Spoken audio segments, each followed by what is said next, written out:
something that James calls the royal law. And when we think of something royal, we have a number of different ideas. The highest, the supreme. Somebody will take someone somewhere once in a while and say, oh boy, he gave me the royal treatment. Well, we use that word in that way also. Then maybe he means by this that this is the king of all of the laws. All the rest of the laws depend on this one. What is it? It's very simple and very complex all at the same time. The royal law, love your neighbor as yourself. That's what he tells us there in that passage that was read for us just a moment ago from the 2nd chapter of James. James tells us to listen to this. There are a number of places where this idea of the royal law, these things are brought up. I want us to look at a number of passages, first of all, in the New Testament that say something about loving your neighbor. For example, Jesus, in the 22nd chapter of Matthew, he was challenged by a group of Sadducees. Now, we need a little background on this because it's very important. The Sadducees were a sect of the Jewish people who did not believe in a future life, did not believe in the resurrection. They did not believe in angels and spirits and this sort of thing. So they were very confined in some of the things that they did believe. So Jesus had talked about the resurrection and the resurrection at the last day and all of this. We've got a good thing here, the Sadducees said. We want to give him a problem question. Now here's a woman, made this up.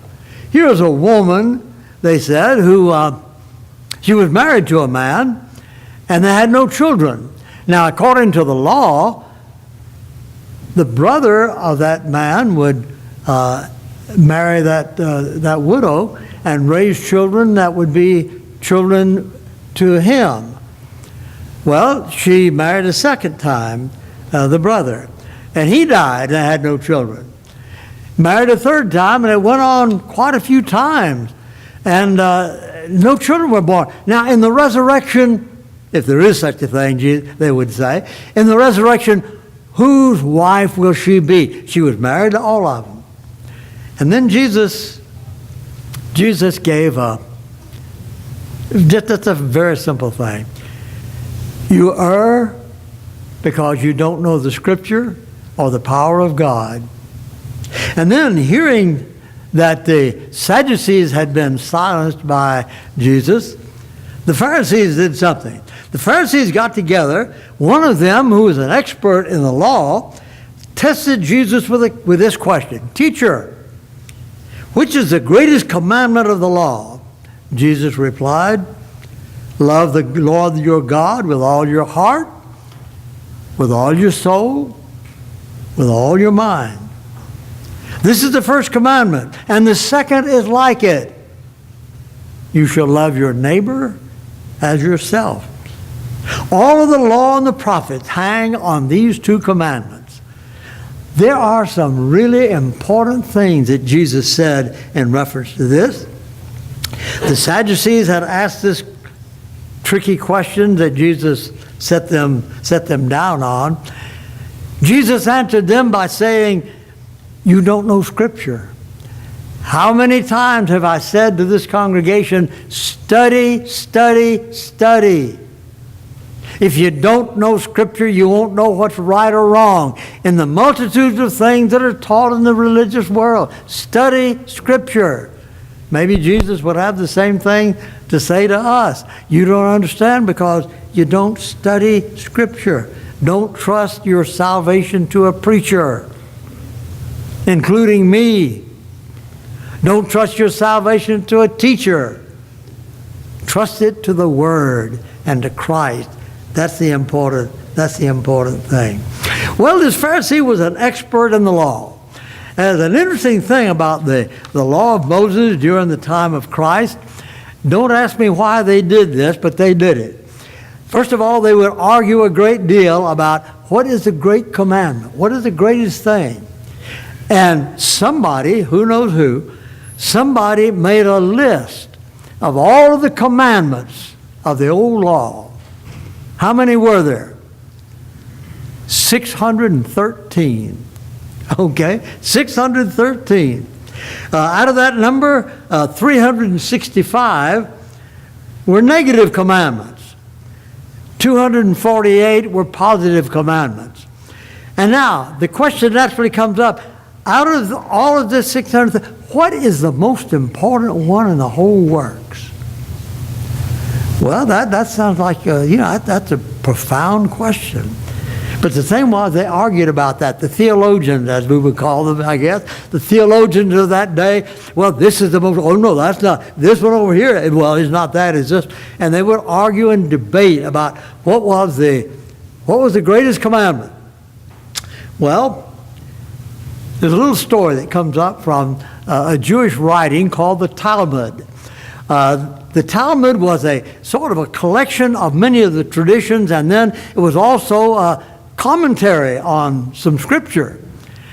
And there's a story in the Talmud about two rabbis who were contemporary with Jesus. One was named Shammai, and the other was named Hillel. They were contemporary with Jesus. They lived right there in Jerusalem. It's very probable that Jesus knew something about these men. And so the story is this. A Gentile came to Shammai. Shammai was very legalistic. Shammai was very exact.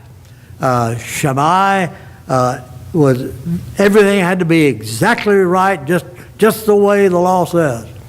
Well, this Gentile came and he said, Shammai, I will become a Jew if you will tell me everything I need to know while I stand on one foot. Oh, that just infuriated Shammai. He picked up a stick and drove this fellow away. Now, this fellow went to Hillel, the other famous rabbi of that day, contemporary with Jesus. Hillel was a man who had been born over in Babylon, and he migrated over into Jerusalem. A Jewish man, became a rabbi, very famous. He was known for his compassion. He was known for his kindness. He was known for his help. And that was the kind of person he was. Well, this Gentile came to Hillel and said, Hillel, I will become a Jewish proselyte if you will explain the whole law to me while I stand on one foot. Well, Hillel said, here it is. What is hateful to you, do not to your fellow man. This is the entire law, Torah. All the rest is commentary. Now you go and study. Well, I tell you that story just to say that this was an intense debate within Jewish religion, this whole thing of which commandment is the greatest. And so Jesus, when he was challenged with this, Jesus said, the greatest commandment is to love God. Love God totally. Love God completely. Love God in a surrendering way. Love God so that nothing else matters in your life except God. Love Him with your heart, your soul, and your mind. Love God. Wait, there's something else. That's the greatest commandment. Let me tell you something about one that's very, very close. He says there's another one that's kind of like this, very similar, like unto it. You shall love your neighbor as yourself. Jesus didn't say these are easy, aren't they? No, these are very hard. Folks, we unfortunately in the churches of Christ many times have put so much emphasis on knowing. Understand, obey, that we have lost sight of the real thrust of the gospel. And the thrust of the gospel, love God. Love your neighbor. It's like that one. Well, that's just such a very, very important thing. Jesus kind of commented on this a little bit. John, 1 John chapter 4, verse 20. Anyone who does not love his brother whom he has seen, what's the rest of that one? Cannot love God who has not seen. Do you see the importance of human relationships, of love? We need to learn to treat one another with love, to talk to one another with love, to think about one another with love. We need to treat people out of love for them. Boy, that'll take down a lot of gossip, won't it? That'll cut out a whole lot of criticism, won't it? That'll cut out just a whole lot of bad things. You know, marriage exemplifies so much of this. The happy home is the home where there is a loving relationship that nothing really disturbs that loving relationship. John is saying, look, we need to learn to love the brothers that way. Although he speaks of loving your brother Christian, Jesus expands this whole thing to say, love your neighbor. Oh, who is my neighbor? You remember that story? Who is my neighbor? Yeah, and the Good Samaritan story, the Good Samaritan came up. The Samaritan, a man of a despised race, he was the one who helped. And the Jewish priest and the Levite, they passed by because, I don't want to get involved with that dirty fellow. He may be dead, who knows? The Samaritan showed himself to be neighbor. Why? He expressed his love, not in words, but in deeds.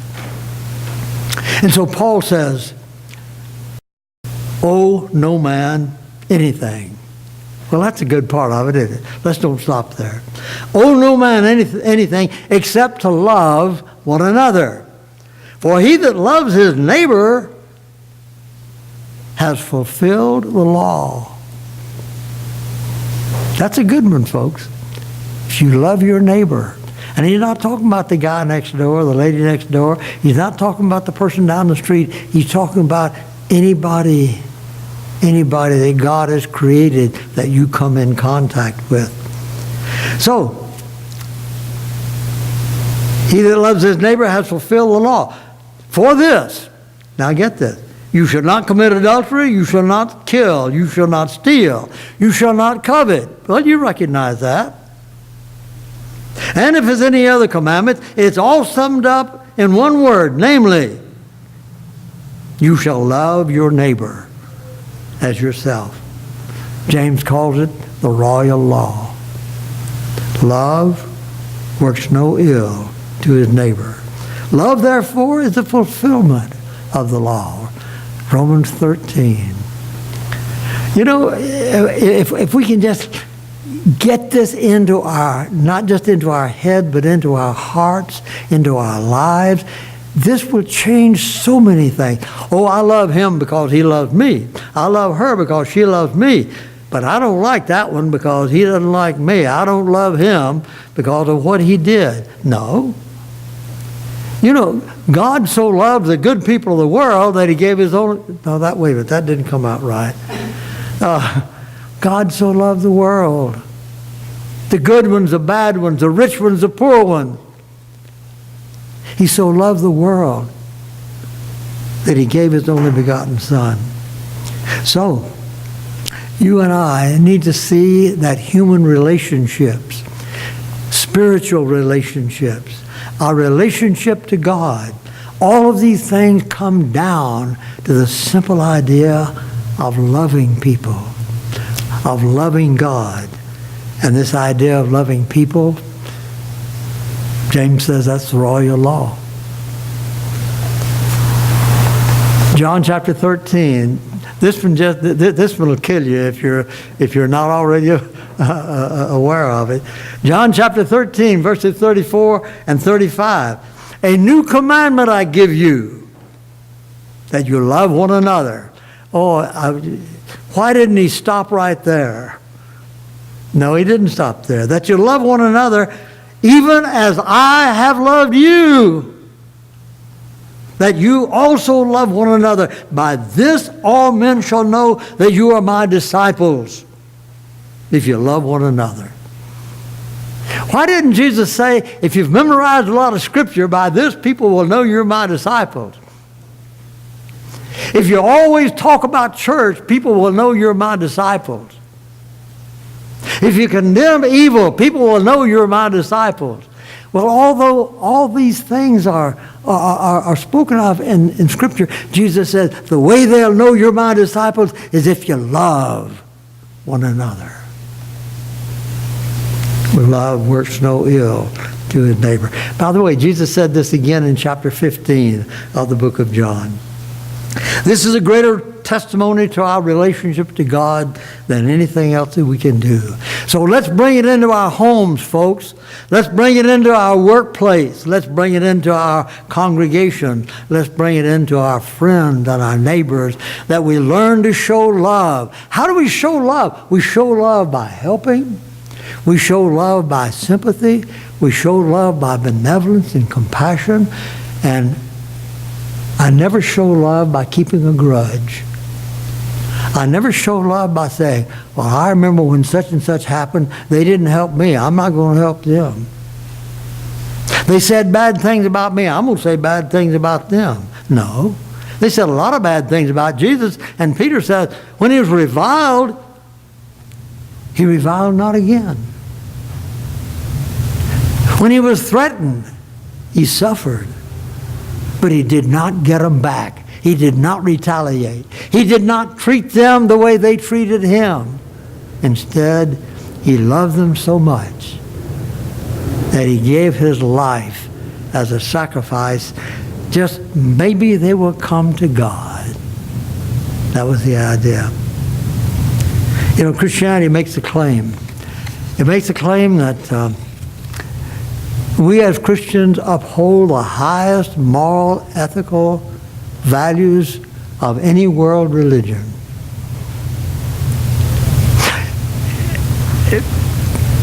Pick up something on the internet. I've done this many times. Pick up something on the internet where it's a group of comments about a controversial article. That article may be politics, it may be labor, it may be economics. Just look at the comments. You read down the comments, and first thing you know, somebody will say, yes, that's what all these crazy Christians say. That's the reason I'm not a Christian. And then we'll go on, and the first thing you know, it's a debate about Christianity. Let me ask you something. What kind of an idea of Christianity do people have when they see me, when they see you? How I act, what I say, how I treat them? What concept of being a follower of Christ do they see in this? Well, I like this fellow Barnabas. Barnabas is just a great guy. And very little is really said about Barnabas, but in the fourth chapter of Acts, it said Barnabas had a nickname. His nickname meant the son of encouragement or the son of exhortation. Had a nickname. Some of you, not very many now here, I don't think, some of you knew one of our members over at Glendale while I was preaching there, a fellow named George Beale. I know some of you knew him. George Beale was the Barnabas of that congregation. And I don't mean just a man. He was not flattery. He was not a Barnabas of flattery. He was able to encourage people. Just a word, just a little bit of something. And so he was Barnabas for that church because he was the son of encouragement. Now, While I was preparing this lesson, I got to thinking about Barnabas. I thought, what kind of nickname would the church give me, would give you? And I just wrote down some possibilities that we would really like. The helper. Wouldn't it be fine if my nickname, your nickname, that person, he's the helper. He's the helper. She's the helper. He's the say and do person. He's a good idea person. This is one, he's a dependable person. In other words, when he says he'll be there, he'll be there. He'll be on time. He'll be doing what he's supposed to do because he made a commitment. The dependable one. He's the teaching one. He's the studious one. He's the worker for the Lord. He is the Christ-like person. He is the encourager. All of those things. Wouldn't you love to have a nickname like that where people, when they saw you, say, oh boy, he is this. Oh yes, I know him. He is this. What nickname would they give you? What nickname would they give me? Well, I didn't write this down until later. Let's look at the other side of it. He's the complainer. He's the undependable one. He'll say he'll do it, he may or may not. He'll say he'll be there to help, but he may or may not. He's the undependable. He's a procrastinator. Yeah, I'll do that, but it never gets done. He's the excuse maker. Well, it was because. He's the loudmouth. Well, I better not talk about that one.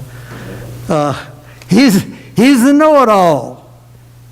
He's the it won't work man. Just as soon as somebody suggests it won't work. We did that over there, and it didn't work. We did that over there, it didn't work. And so some people just kill everything. And you know good and well, if you present an idea, somebody, well, it won't work. It won't work. What's my nickname?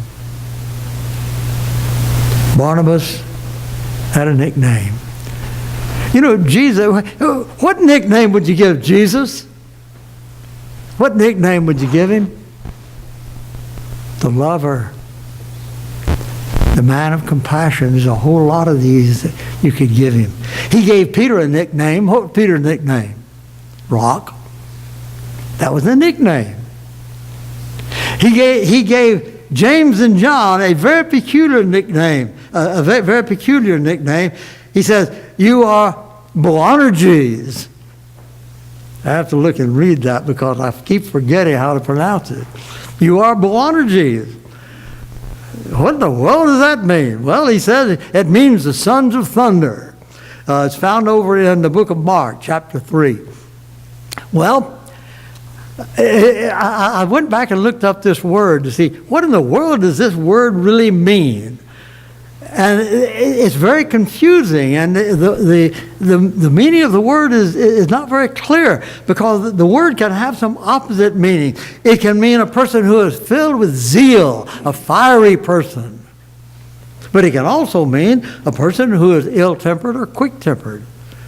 Now, you can kind of see how those would work together or how the word could be used in either one of those, any one of those ways. But the point is, Jesus looked at these guys and he says, oh, you are Boanerges. You're sons of thunder. And that meant something to them, but he gave them a nickname. What would he nickname you? What would he nickname me? I need to face those things because I need to try to see myself as God will see me. Well, what about this law of love? What about this royal law? A little later in this, James talks about the law of liberty, and he equates that with this law of love. And then he says, you know, if you break one law, you're guilty of the law. And he says, all of this is a violation of the law of love. You see, when I do something against my neighbor, it's because I don't love my neighbor as I should. You know, I have stumbled and fallen, hurt my foot. I never have done that on purpose. I never did stomp on my foot to injure it or hurt it. I haven't done anything that I can remember for the purpose of hurting myself. But I've said things about people for the purpose of hurting them, haven't you? The idea that I'm trying to get before us is the fact that, hey, look, folks, we don't hurt ourselves. Let's don't hurt anybody else. We love ourselves. Let's love everybody else. Jesus said in Matthew chapter 7, do not judge, or you too will be judged. For the same way you judge others, you will be judged, and with the measure you use, it will be measured to you. Why do you look at the speck in your brother's eye and you don't get the beam out of your own eye? Those are very, very powerful words, aren't they? People have said, oh, that means if I'm going to be judged in the judgment day the way I judge people. Oh, no, you're not. That's not what he's talking about, folks. You're going to be judged in the judgment according to the Word. Here he says, with the judgment that you use, you will be judged. There is a law of life. No, it's not absolute, but there is a law of life, a principle, that you're going to probably be treated the way you treat others. You treat other people with kindness and goodness, and the chances are very good kindness and goodness will come back to you. Maybe not from that person, but from other people. When you're known to be a person of generosity, people will be generous with you. If you're known to be a procrastinator, people will, the first thing you know, they'll do the same thing with you. Jesus also said, I did one miracle, and you were all astonished. Yet because Moses gave you circumcision, although it did not come from Moses, it came from the patriarch, you circumcised a child on the Sabbath. Now if the child can be circumcised on the Sabbath so that the law of Moses may not be broken, why are you angry with me for healing a man on the Sabbath? Now, that's the context. Stop judging by mere appearances, Jesus said. Make righteous judgments. So, don't go judge. Well, I heard about so-and-so, and I heard what he did, and the first thing you know, I'm condemning a person, and I don't really have the evidence. And I haven't gone to that person to try and work it out with him or talk with him about it. I'm just judging him. I'm just determining in my own mind, what about this fellow? A violation of God's laws is a violation of God's law of love. Jesus said all of the law and the prophets hang on the two commandments. Love God, love your neighbor. We've got to learn to love God, folks. We've got to learn to love our neighbors. We've got to learn to love each other. We've got to learn to help each other instead of hindering, to encourage instead of criticizing, to work together instead of opposing, because we love each other and because we love God. Christ loved you so much that he gave himself for you. And now we're going to sing an invitation song. If you're not a Christian, this is the time to become a Christian. This is the time to fall for Christ, to do what he says, to become his child. You can be baptized into Christ today and leave this building a child of God. We invite you to respond while we stand together to sing.